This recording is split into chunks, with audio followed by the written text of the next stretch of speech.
Okay, I'm going to open the system architect for the crown amplifier. Oh gosh, once all this is, being gone over, because still partly some of the outputs going from the surround decoding is going over to the DCX in the kitchen. Let's activate it. See if the parameters are saved. See if it saved the parameters. I'm only getting a portion here of this screen of the window of the don't know why. Could be something to do with some sort of oh gosh, yeah. Anyway, I can still manage. I can still get around it. Let's go on to that crossover, and over here, over to there, all colours. Can't see very clearly on the camera. Negative. Let's just see. Yeah. Yeah. At the moment, all I've done is adjust levels. I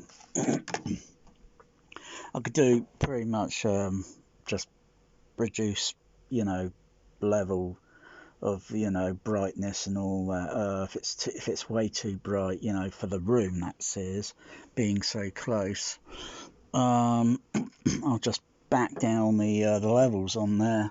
It makes it a little bit quicker and simple, or simple or quicker. And here I'm just adjusting, going through the listening to each channel while I can mute.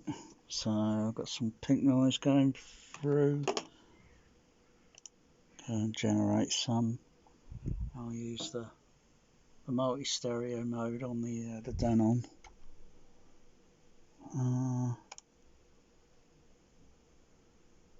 Let's see. Should have activated. It might be on the. Yeah. Bloody computer. Choose your system out. Yeah, I've got to go to the Denon. Sometimes it, when you switch things, it switches it off, so it should activate pink noise now. Yeah, got pink noise. It's up there.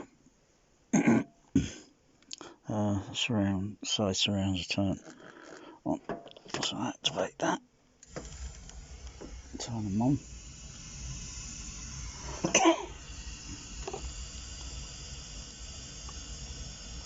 And then got blue, red, green,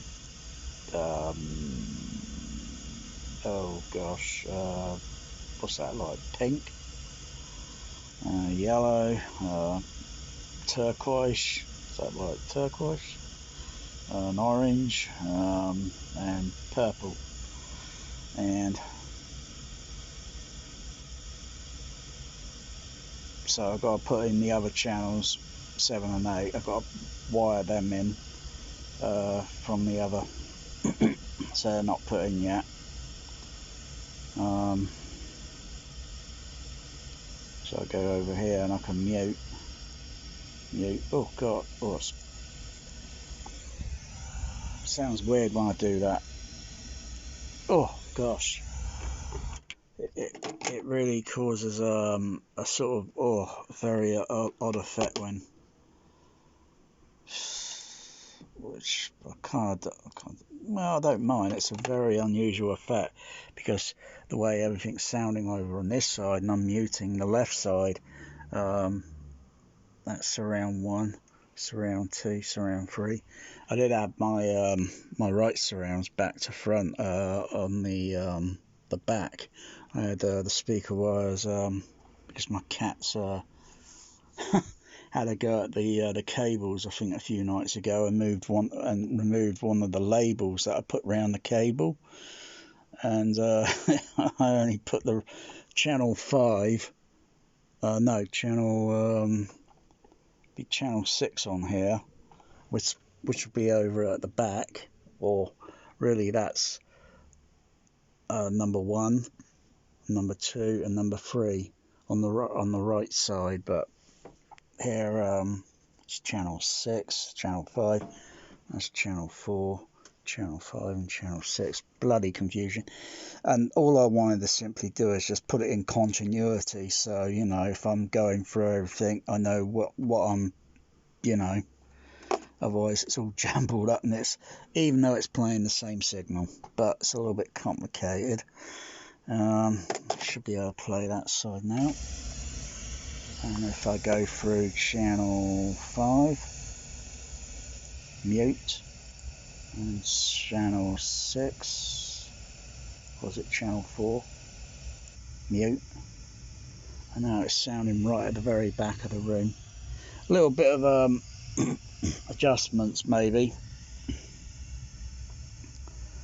but I'm not right at the back of the room now, am I? I can't be in 2 positions at the same time, unless I clone myself, plug myself into myself, and sort of like, oh yeah, I hear it here and here, sort of thing. Does that sound confusing?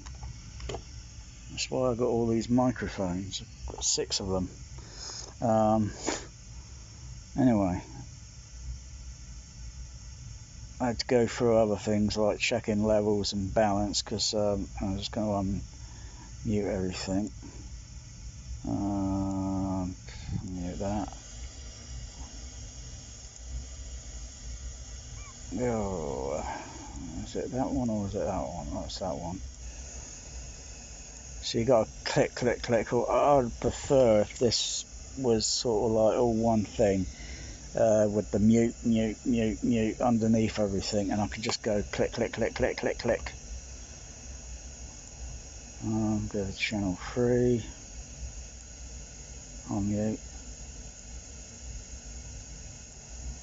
On mute. Oh god, that sounds weird. So it just takes a little bit more balancing.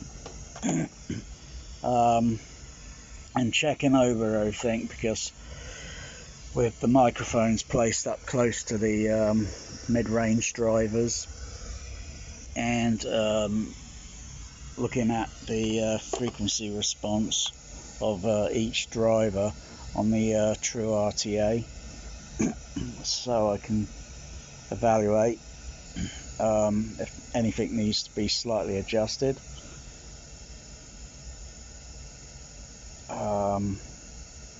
There of course is the position where I am sat here, and everything is up there, and there's a bit of space in between. You know, I could you know, I got to adjust the maybe a little bit of delay, tiny bit of delay, so just sort of get the to kind of change the sort of way the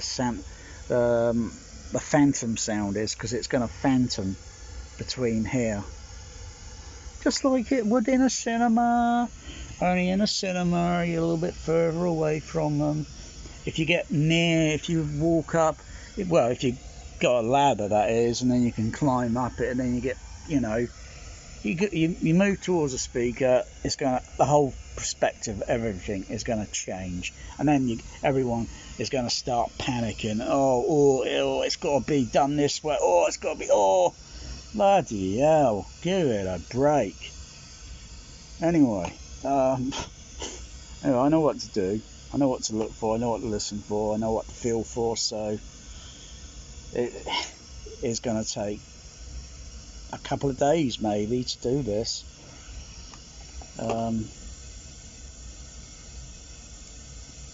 Yeah. So where was the other thing I was looking at earlier? Oh yeah, it was this here, this panel. If I turn the levels up, I've got to look at, I'm looking at my input levels are green, and my blue level, the blue output levels are blue, I think I've got to readjust the levels on the DCX that are you know, so I've got to go through everything, because the levels should be sort of equal, because it's like there's too much input and the output, so I've got to get everything, I've got to balance everything. So yeah, it'll all come together. And then I've got to do the overhead surrounds, and there's a lot of them to do.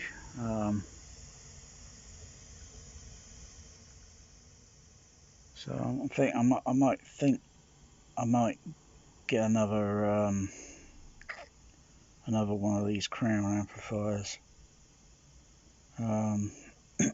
One, they're cheap. Two, they're just damn heavy. That's the downside. They're just very heavy. So, but with the remote software, the CobraNet, the Crown Architect, yeah, that's kind of like, but still, you know, I've gone through, I've looked at everything, and you know, these Crown amplifiers, they're you know, they're only so many years old. I don't know how they could get discontinued so quickly. But you know, never look a gift horse in the mouth. You know, I mean, if they're going cheap, you know, don't question it. And I mean cheap. It's like they cost you know, a price of a few 4K discs, or some few bundles of rare laser discs. Well, depending on what price, because some, you know, I mean cheap. Shh. Anyway, I might think about getting another one. I don't think I want to get any, and I don't think I want to do the front, because the Behringer's doing those okay, along with the Behringer with the subs and such. They're providing plenty of dynamic headroom. I don't need any more, but I think the surrounds were just a bit underpowered with the previous amplifiers I was using. But it worked, but they were just probably just a bit underpowered. And these JBLs need sufficient